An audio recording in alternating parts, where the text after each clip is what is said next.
For this reason, the objective way is convinced that it possesses a security that the subjective way does not have. It is of the opinion that it avoids the danger that lies in wait for the subjective way, and at its extreme, this danger is madness. In its view, a solely subjective definition of truth makes lunacy and truth indistinguishable. But by staying objective, one avoids becoming a lunatic. However, is not the absence of inwardness also lunacy?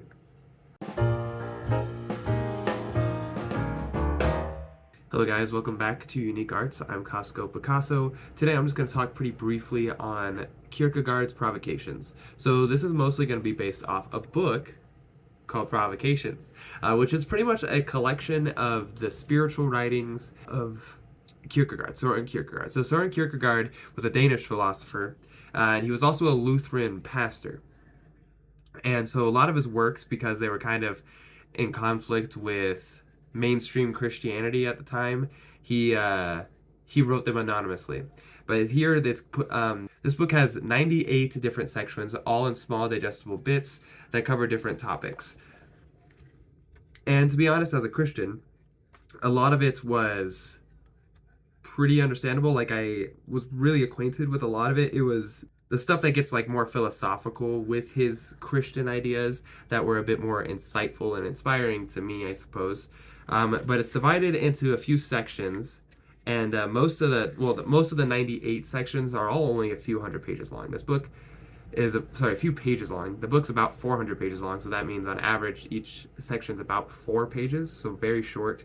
The first section is to will one thing, then you get truth and the passion of inwardness, the works of love, anxiety and the gospel of suffering, Christian collisions, thoughts that radically cure, excerpts and aphorisms. And that last one is the longest one. That sixth section is the longest. You get subsection 58 to 98 in that one. And mostly this is about a book, right? About Kierkegaard. And Kierkegaard, he's most famous for his writings Either Or, Fear and Trembling, and Sickness Unto Death. Those are probably his 3 most famous. And I've read bits and pieces of those. In fact, some of these sections are taken from that, but they're all more aligned with faith, spiritual writings. And one of Kierkegaard's titles, really, that he's often called is he's called the father of existentialism. And that could be determined by you if you think that's justified or not. In many regards, he kind of is the father of existentialism. He's very existentialist. He very much focuses on subjectivity, as with that quote that I had from the opening of the video, and which automatically to most Christians would seem, non-compatible. And in fact, most existentialist thinkers and writers after Kierkegaard are not going to be theists. The Kierkegaard is... In fact, I don't know any existential theists. There probably are some out there that just perhaps aren't as famous. And if there are some worth reading, please let me know. Because I find existentialism very interesting.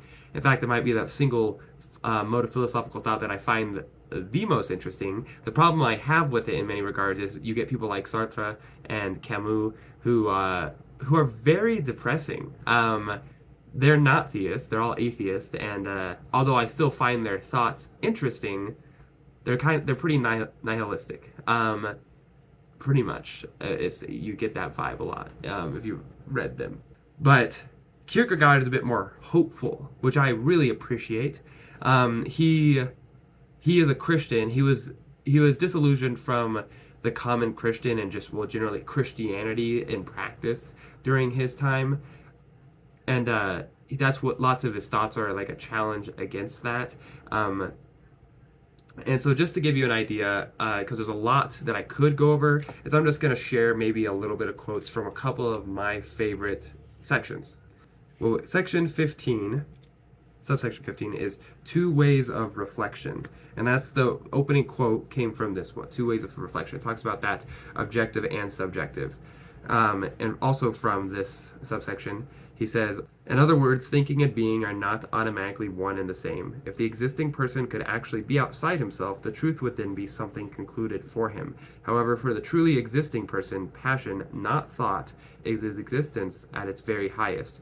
True knowing pertains essentially to existence, to a life of decision and responsibility. Only ethical and ethical religious knowing is essential knowing.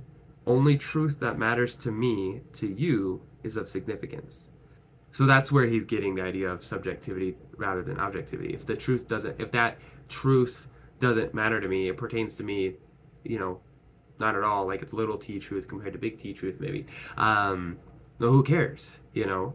But obviously, he's saying that the truth that matters the most should be ethical, and not only ethical religious, and that ethical religious, and perhaps even just ethical, generally speaking, is what lots of other existentialists kind of abandoned. It's perhaps not ethical completely, but ethical religious, pretty much definitely. So it's a bit interesting. I feel like he's super inspiring, super great writer. In fact, in the introduction, he said the malady of our age is mediocrity. And although he wrote this quite a bit ago now, I don't think I think that's heavily applied to today. Most people are mediocre. Not that I'm the one that should say that. And he probably wouldn't think he's the one that should say that necessarily either, but the fact that it just needed to be said. And I think that perhaps even if you're not religious, because I know a lot of people today are not religious, even if they have some sort of spiritual thing that they go for, this stuff is still good. You could definitely learn from it. Another section that I really liked was 28, which is love the person you see. So just a quick thing about this says, he who does not love his brother whom he has seen cannot love God whom he has not seen. That's actually a quote from 1 John 4:20. But that's pretty much the whole subsection's on that. And so I think that one's really good. Love, if anything, will help you to become a different person. So there's like a whole section on love. Another one that I really like is 37, which is the dynamics of despair. The human being is essentially spirit. But what is spirit? Spirit is to be a self. But what is the self? In short, the self is a synthesis of the infinite and the finite, of the temporal and the eternal, of freedom and necessity. So obviously I'm just giving you guys little tidbits just to give you an idea of all the gems that this guy packed in here. Next one I really liked was subsection 62, which would be in the last overarching section. So it covers a lot of different topics. And this is Christendom and counterfeit Christianity. So as I said, he had a problem with lots of Christians or people who called themselves Christians in his day. Just as a statement, everything is true means that nothing is true. It's talking about like how all these different types of Christianity is like, oh, all are Christians means that no one's a Christian. And then in just another short section, 64, the crowd. This is mentioned a bit too in his introduction and some of his earlier sections. He talks about the crowd. As you can kind of imagine, someone who's very much interested in the subjective self, the crowd kind of takes away from that. And so he's not a fan whatsoever, really. So about the crowd, he said, no one dares to be himself. Everyone is hiding in togetherness. And the majority of people are not so afraid of holding a wrong opinion as they are of holding an opinion alone. And to be like the others is humankind's degeneration, the degradation to copies, which, if you've been on TikTok, that's very obvious. And he said, if you want to be loathsome to God, just run with the herd. That's definitely some heavy critiques. Also, section 69, obligatory, talking about, which is existence and the existential. And disclaimer, he did not name these subsections, of course, the people who compiled this did. The true is not superior to the good and the beautiful. The true and the good and the beautiful belong essentially to every human existence and are united not in thinking them, but in living them. Also, another really short one for this section is the easiest thing of all is to die. The difficult thing is to live. So these are like little, I feel sometimes it literally just is like little things like that where it's just like maxims essentially that you could write on your fridge. And then I got just a couple more sections. Wanted to talk a little bit, just like give you guys a little taste. For 72 is forgiveness. That Jesus Christ died for my sins certainly shows how great his grace is, but it also shows how great my sins are. And then you rest in the forgiveness of sins when the thought of God does not remind you of the sin, but that it is forgiven. When the past is not a memory of how much you trespassed, but of how much you have been forgiven. I think that one's pretty powerful. Is this the test? To love Christ more dearly than mother and father, than gold and goods, than honor and reputation? No, it's not the test. The test is this: to love the Savior more than your sin. Okay, and then the last one I have marked here is section 77, which is about the human condition. So, and some of this stuff just seems super applicable. It says a revolutionary age is an age of action. Ours is an age of advertisement and publicity. It's almost surprising that he wrote this over 100 years ago, because that sounds exactly like what we are in. And then the result of human progress is that everything becomes thinner and thinner. The result of divine providence is to make everything deeper and more inward. And again, the inward self, as we talked about earlier, is like pretty much of paramount importance to him. And then God created humankind in his own image, and in requital, we created God in ours. A person's conception of God is essentially determined by the kind of person he is. It's just definitely something to think about, I think. But that's what I marked. Let me know if you think any of those sections or any of those quotes in particular stood out to you. I cannot recommend this book enough. This isn't like maybe like a normal video talking about philosophy. I was mostly just reading quotes from this.